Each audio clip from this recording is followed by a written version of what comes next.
सो आज हम करेंगे लेटेस्ट और अपडेटेड करंट अफेयर जुलाई के मंथ के। आज हम इसमें इसका पार्ट 4 कवर करेंगे। तो चलिए स्टार्ट करते हैं। सो हमारा फर्स्ट क्वेश्चन है, who have launch India first numberless card. किसने इंडिया का फर्स्ट नंबरलेस कार्ड लॉन्च किया? हमारे ऑप्शन है गूगल पे, SBI बैंक, पेटीएम, फार्म पे, फार्म कार्ड। सो इंडिया का फर्स्ट नंबरलेस कार्ड लॉन्च किया है फार्म पे, फार्म कार्ड ने। इसके डिस्क्रिप्शन पढ़ते हैं। FamPay says that the numberless Fam card is similar to a debit card that teenagers can use to perform a cashless transaction.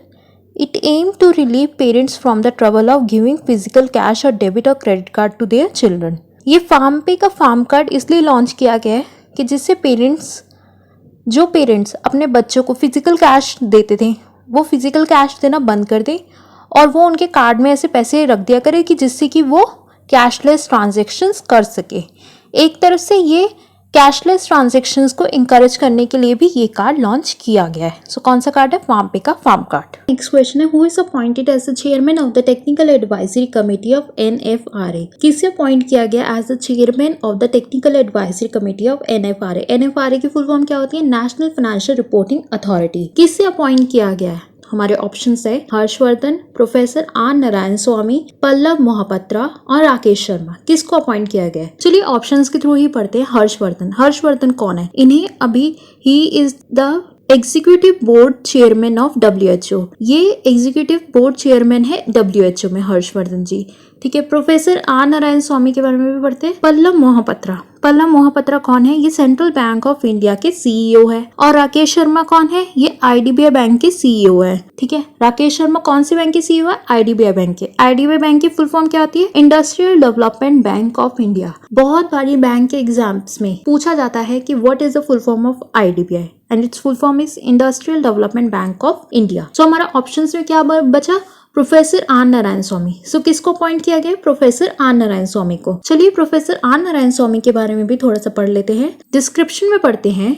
Professor R Narayan स्वामी क्या है? वो फैकल्टी है फाइनेंस और अकाउंटिंग के एरिया में। IIM बैंगलोर में वो पढ़ा चुके हैं। इन्हें ही अपॉइंट किया गया as the chairman of the technical advisory committee of the NFRA। NFRA मतलब नेशनल फाइनेंशियल रिपोर्टिंग अथॉरिटी। ये नेशनल फाइनेंशियल रिपोर्टिंग अथॉरिटी क्या है? एक इंडिपेंडेंट अकाउंटिंग और ऑडिटिंग रेगुलेटर है। ठीक है। और इसे किसने सेट किया है? सेंट्रल गवर्नमेंट ने सेट किया है। सो क्वेश्चन नंबर 2 का आंसर क्या है? Professor R Narayan Swami is the chairman of the technical advisory committee of NFRA.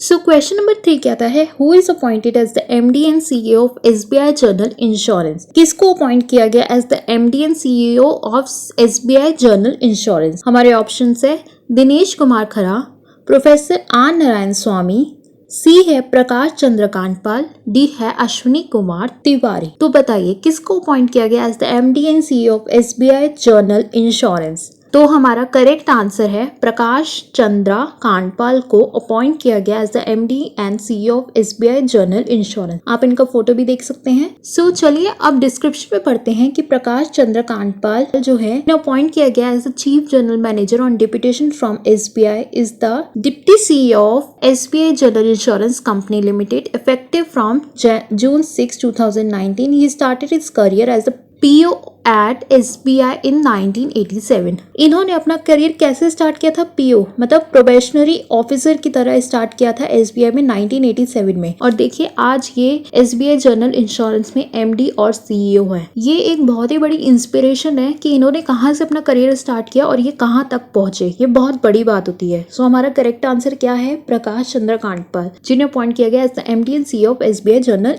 Insurance. Dinesh Kumar Khara के बारे में पढ़ लेते हैं जो हमें ऑप्शंस में दिए हुए हैं। दिनेश कुमार खड़ा क्या कौन है? वो MD है of global banking and subsidiary wing of SBI। Dinesh Kumar खड़ा कौन है? He is the MD of global banking and subsidiary wing of SBI। Correct. और प्रोफेसर आर नारायण स्वामी, इनके बारे में अभी हमने पढ़ा था कि he is the chairman of the technical advisory committee of NFRA। NFRA मतलब national financial reporting authority. And last is Ashwini Kumar Trivedi. Ashwini Kumar Trivedi कौन है? ये है SBI कार्ड्स के MD और CEO। So who is appointed as the MD and CEO of SBI general insurance? Prakash Chandra Kandpal. और मैंने आपको ऑप्शंस का भी बता दिया कि दिनेश कुमार खड़ा किसके हैं? ये MD है ग्लोबल बैंकिंग के of SBI and professor R Narayan Swami आपको लास्ट क्वेश्चन में पता है कि इन्हें एज अ चेयरमैन अपॉइंट किया गया एनएफआरए का, एंड अश्विनी कुमार तिवारी जो है उन्हें एसबीआई कार्ड्स के वो एमडी और सीईओ है। नेक्स्ट क्वेश्चन है, Punjab government sign MOU with dash for skill development. Punjab government ने किसके साथ एमओयू साइन किया है फॉर स्किल डेवलपमेंट के लिए? IIM दिल्ली, IIT रूपार, IIT दिल्ली और दिल्ली यूनिवर्सिटी। किसके साथ बताइए पंजाब गवर्नमेंट ने साइन किया एमओयू फॉर स्किल डेवलपमेंट? इसका आंसर मुझे पता है, आपको पता होना चाहिए क्योंकि ये बहुत कॉमन है और न्यूज में भी काफी आ रहा था। तो चलिए मैं आपको करेक्ट आंसर बता देती हूँ। IIT रूपर के साथ इन्होंने एक एमओयू साइन किया है, किसके लिए? स्किल डेवलपमेंट के लिए। इसकी डिस्क्रिप्शन पढ़ते हैं। The Punjab government has signed a memorandum of understanding with the Indian institute of technology Ropar in the area of skill development. किसके साथ साइन किया? IIT रूपर के साथ। किसके लिए? स्किल डेवलपमेंट के लिए। हमारा नेक्स्ट क्वेश्चन है, which lake has become turn pink due to salt loving bacteria? कौन सी लेक का कलर पिंक हो गया है due to salt loving bacteria? Bacteria की वजह से लेक का जो कलर है वो पिंक हो गया है। हमारे ऑप्शंस है गुरुडोंगमार लेक, वुलर लेक, सी है लोनार लेक, डी है अपर लेक। बताइए कौन सी लेक का जो कलर है वो पिंक हो गया है due to salt loving bacteria की वजह से। आप इसकी पिक्चर भी देख सकते हैं कि कैसे इस लेक का कलर बिल्कुल पिंक दिखाई दे रहा है। सो इसका करेक्ट आंसर है लोनार लेक। चलिए डिस्क्रिप्शन में पढ़ते हैं लोनार लेक के बारे में थोड़ा और। The colour of Lonar lake water in Maharashtra Buldhana district turn pink due to a large presence of salt-loving Haloarchaea microbes. A probe carried out by Pune Based Institute has concluded the color of the lake water recently turned pink, which has not only surprise scientist and also nature. So इस lake का जो colour है वो pink इसलिए हुआ है क्योंकि इसके अंदर सॉल्ट लविंग बैक्टीरियाज, वो कौन से बैक्टीरिया है? वो बैक्टीरिया का नाम है हैलोआर्चिया। हैलोआर्चिया नाम का एक बैक्टीरिया है जो इस लेक के अंदर है, जिसकी वजह से इस लेक का कलर जो है वो पिंक हो गया है। ये किसने बताया? पुणे बेस्ड इंस्टीट्यूट ने ये चीज बताई है। ठीक है, इस लेक का कलर जो पिंक हुआ है वो सिर्फ हमें ही नहीं, ये आसपास जो लोकल्स जो वहां पे रहते हैं उनको भी बहुत ही ये सरप्राइज कर गया है और साइंटिस्ट को भी। हैलोआर्चिया जो है ये माइक्रोब्स होते हैं and it is a bacteria, जिसकी वजह से इस लेक का कलर पिंक हो गया है। अब हम इसका फर्स्ट ऑप्शन एक बार पढ़ लेते हैं, गुरुडोंगमार लेक। गुरुडोंगमार लेक भी बहुत फेमस है, ये हाईएस्ट लेक है इन द वर्ल्ड और ये कहाँ पे है? ये सिक्किम में है। सो Which lake has become turn pink due to salt loving bacteria? The answer is Lonar Lake. मैं आपको ऑप्शंस के बारे में भी थोड़ा थोड़ा नॉलेज इसलिए दे देती हूँ कि हाँ, अगर कुछ है कुछ पता है उसके बारे में और कुछ ऐसा रिलेटेड है जो आपके एग्जाम पर्पज के लिए इंपॉर्टेंट है तो मैं आपके साथ वो नॉलेज शेयर कर देती हूँ। आप प्लीज उसे नोट डाउन कर लिया करें जिससे कि वो आप ही के काम आएगी आगे। सो अब हम इम्पॉर्टेंट लेक्स के बारे में पढ़ेंगे। ये आपके एग्जाम पॉइंट ऑफ व्यू से काफी इंपॉर्टेंट है, तभी इस सेशन को भी हमने कवर किया इसमें। तो सबसे पहले हम पढ़ते हैं largest fresh water lake in Asia and India. कौन सी है लार्जेस्ट फ्रेश वाटर लेक? वो है वुलर लेक, जो कहाँ है? कश्मीर में है। देन है हमारी largest artificial lake in Asia, वो कौन सी है? वो अपर लेक है और वो कहाँ है? मध्य प्रदेश में है। Largest salt line water lake in India, salt line water lake कौन सी है? वो है चीका लेक, कहाँ है? उड़ीसा में है। और लॉन्गेस्ट लेक इन इंडिया, ये बहुत ही बड़ी है और ये लॉन्गेस्ट लेक है इंडिया में, ये कौन सी है? वेवंडनाथ लेक है और ये कहाँ है? केरला में है। And the highest lake in India, highest lake कौन सी है? वो है चोलामोहा लेक, जो कि है सिक्किम में। ये बहुत बड़ी एग्जाम्स में पूछा जाता है, प्लीज इसे ध्यान से पढ़ लीजिए, नोट कर लीजिए। लार्जेस्ट फ्रेश वाटर लेक कौन सी है? वुलर लेक। आर्टिफिशियल लेक कौन सी है? अपर लेक। सॉल्ट लाइन लेक कौन सी है? Chica lake. और लॉन्गेस्ट लेक कौन सी है इंडिया की? वो वेवंडनाथ लेक। एंड हाईएस्ट लेक कौन सी है? वो चोलामोहा लेक है, वो कहाँ पे है? सिक्किम में। Who has been confirmed with the President Award for Nurse for serving on the front line during the COVID-19 pandemic in Singapore? कौन सी नर्स को कंफर्म किया है प्रेसिडेंट अवार्ड के लिए जिन्होंने सर्व किया था फ्रंट लाइन में during the covid pandemic Singapore में? मतलब जब कोविड-19 की पेंडेमिक थी तब इन्होंने उधर सर्व किया था। ठीक है, कहाँ पे? सिंगापुर में। सो कौन सी नर्स थी? हम ऑप्शंस में देखते हैं। फर्स्ट है ज्योति भट्ट, बी है काला नारायण स्वामी, सी है रोहिणी गोडबोले और डी है बलदेव सिंह ढिल्लोन। तो सबसे पहले हम पढ़ते हैं ज्योति भट्ट के बारे में। ज्योति भट्ट का पूरा नाम है ज्योतिन्द्रा महाशंकर भट्ट। ज्योतिन्द्रा महाशंकर भट्ट को ही ज्योति भट्ट बुलाया जाता है। इन्हें पद्मश्री अवार्ड मिल चुका है और ये एक इंडियन आर्टिस्ट है in painting and print making. Then हमारे सी ऑप्शन है रोहिणी गोडबोले। ये कौन है?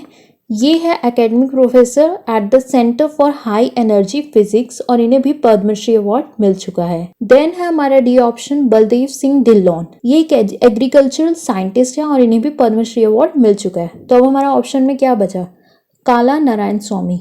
यही वो नर्स है जिसको कंफर्म किया गया for the president award for nurses, ठीक है, क्योंकि इन्होंने कोविड-19 के टाइम में बहुत ज़्यादा हेल्प करी थी और सर्व किया था, फ्रंट लाइन पे रहकर इन्होंने सर्व किया था, ठीक है। चलिए इनकी डिस्क्रिप्शन में पढ़ते हैं। At 59-year-old Indian origin nurse in Singapore has been confirmed with the President Award for Nurses for serving on the front line during the COVID-19 pandemic. Kala Narayan Swamy was among the 5 nurses given the award. तो ये जो काला नारायण स्वामी है ये 5 nurses हैं जिनके बीच में इनका भी नाम इंक्लूडेड है। The ministry of health announced on Tuesday Narayan Swami who is the deputy director of nursing eight Woodland health campus was awarded for using infection control practice which she learn during the 2003 server acute respiratory syndromes outbreak in the current pandemic. देखिए जो कोविड-19 का जो ये virus है इसे भी SARS से ही बोला जाता है कि ये उसी की ही फैमिली का पार्ट है, ठीक है। उस वक्त में इन्होंने इन्फेक्शन कंट्रोल की प्रैक्टिस करी थी, ठीक है, इसके लिए भी इन्हें एक अवार्ड मिल चुका है और उसी का यूज करके इन्होंने आज भी फ्रंट लाइन पे रहकर सर्व किया। बट सबसे अच्छी बात है कि एक इंडियन है और जब एक इंडियन को बाहर की कंट्री में ऐसे अवार्ड्स मिलते हैं तो हम इंडियंस को बहुत प्राउड फील होता है और ये ऐसे लोग ही हमारे लिए इंस्पिरेशन बन जाते हैं कि हमें भी काफ़ी हार्ड वर्क करना चाहिए। जब ये 59 ईयर की होकर इतना हार्ड वर्क कर सकती है तो हम लोग क्यों नहीं कर सकते, हम इनसे डबल कर सकते हैं। सो चलिए अब नेक्स्ट क्वेश्चन करते हैं। Which country does India sign agreement for establishment of emergency medical service in capital mail? कौन सी कंट्री के साथ इंडिया ने ये एग्रीमेंट साइन किया है? एग्रीमेंट का नाम है इमरजेंसी मेडिकल सर्विस और जहां इन्होंने ये एग्रीमेंट साइन किया है उस कंट्री की कैपिटल मेल है। देखिए क्वेश्चन में लिखा हुआ है ना इन कैपिटल मेल, तो मेल कैपिटल तो मालदीव्स की जो कैपिटल है वो मेल है, ठीक है। तो किसके साथ साइन किया इन्होंने एग्रीमेंट? मालदीव्स के साथ। सो इंडिया और मालदीव ने एक एग्रीमेंट साइन किया फॉर इमरजेंसी मेडिकल सर्विस। कहाँ पे? मालदीव्स की कैपिटल मेल के अंदर उन्होंने ये एग्रीमेंट साइन किया है, ठीक है। ये एक स्मॉल और मीडियम प्रोजेक्ट है जो इंडिया फाइनेंस करेगा और इस प्रोजेक्ट की वैल्यू $20 मिलियन है जो इंडिया कर रहा है फॉर द नेबरिंग कंट्री। चलिए अब इसके डिस्क्रिप्शन में पढ़ते हैं। India and Maldives have sign an agreement for establishment of emergency medical service in capital Male. It is one of the several small and medium project that are being financed by India under a grant assistance of around $20 million for the neighbouring country. कितने dollars का है ये? $20 million का है। और एक और बात बताना चाहूंगी कि जब आपको ऐसे क्वेश्चंस आए तो अगर आपको कैपिटल दी हुई है मेल तो आप इजीली पता, अच्छा मेल तो मालदीव्स की कैपिटल है तो मैं इजीली, अगर यहाँ पे दिया होता कि कैपिटल पेरिस तो आप बता देते अरे ये कैपिटल पेरिस है तो इसकी कंट्री तो फ्रांस ही होती है तो फ्रांस होगा। तो आपको कैपिटल और कंट्री का पता होना चाहिए कि कौन सी कंट्री की क्या कैपिटल है। इससे आप इजीली क्वेश्चन के आंसर को आइडेंटिफाई कर सकते हैं। अब हमारा नेक्स्ट क्वेश्चन है what is the capital of Germany? Germany की कैपिटल क्या है? पहले पढ़ते हैं बगदाद। हमें बगदाद ऑप्शन में दिया हुआ है। बगदाद किसकी कैपिटल है? इराक की। बर्लिन पता नहीं, जाकर्ता इंडोनेशिया की और पेरिस फ्रांस की है। तो जर्मनी की कैपिटल क्या होगी? बर्लिन है जर्मनी की कैपिटल। आप ऐसे ऑप्शंस के थ्रू भी अपना आंसर निकाल सकते हैं। बगदाद इराक की है, जाकर्ता इंडोनेशिया की है, पेरिस फ्रांस की है, तो बचा क्या ऑप्शन? बर्लिन। बर्लिन किसकी कैपिटल हुई?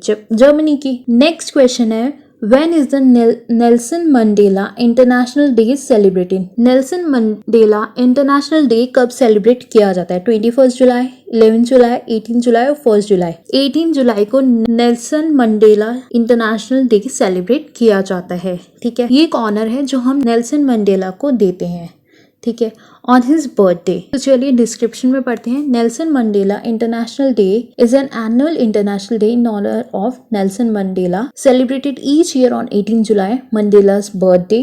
The day was officially declared by the United Nations in November 2009 with the first UN Nelson Mandela Day held on 18 July 2010. तो मतलब कि यूनाइटेड नेशंस ने ही नवंबर 2009 को ही इसे डिक्लेयर किया था कि हाँ इस दिन को हम Nelson Mandela international day celebrate किया करेंगे। सो लास्ट क्वेश्चन है who had launch e Sachivalaya portal, a digital platform to enable people to take online appointment for virtual meetings with the chief minister, deputy CM, minister and other head of various department. किसने launch किया है ई Sachivalaya portal, एक digital platform कि जिससे कि वो online appointment कर सके, ऑनलाइन ही अपनी मीटिंग्स अरेंज कर सके। किसके साथ? चीफ मिनिस्टर, डिप्टी सीएम और मिनिस्टर्स ऑफ वेरियस डिपार्टमेंट्स के साथ। बिटवीन, मैं आपको एक बात बताना चाहूंगी, ये बहुत ही अच्छी तरीका है कि उन्होंने ये डिजिटल प्लेटफॉर्म एनेबल किया है और लॉन्च किया है कि जिससे कि वो वर्चुअल मीटिंग्स कर पाएंगे और फिजिकल तरीके से आना या जाना नहीं पड़ेगा एक जगह से दूसरी जगह,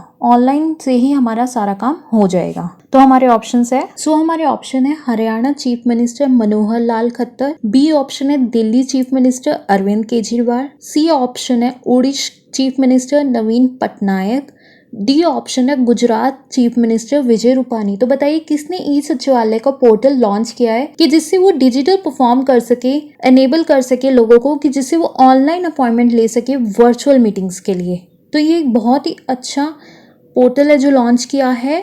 किसने लॉन्च किया है? हरियाणा के चीफ मिनिस्टर मनोहर लाल खट्टर ने। ये जो पोर्टल है ये इन्होंने ट्यूसडे को लॉन्च किया था, ई सचिवालय पोर्टल, कि जिससे वो डिजिटल प्लेटफॉर्म को बढ़ावा दे सके और जिससे कि लोगों को हेल्प मिल सके ऑनलाइन अपॉइंटमेंट्स लेने के लिए, virtual meeting with chief minister, deputy CM और मिनिस्टर्स के साथ। चलिए इसकी डिस्क्रिप्शन पढ़ते हैं। Haryana chief minister Manohar Lal Khattar on Tuesday launch e Sachivalaya portal, a digital platform to help people to take online appointment for various meetings with the chief minister, deputy CM minister and head of various department and official sets.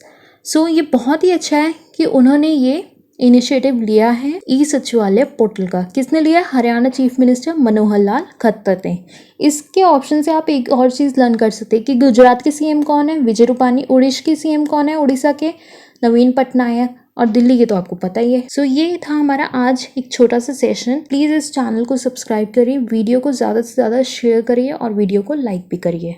और अगर कोई question है तो please comment section में लिखिए, हम पूरी तरीके से आपकी हेल्प करने की कोशिश करेंगे।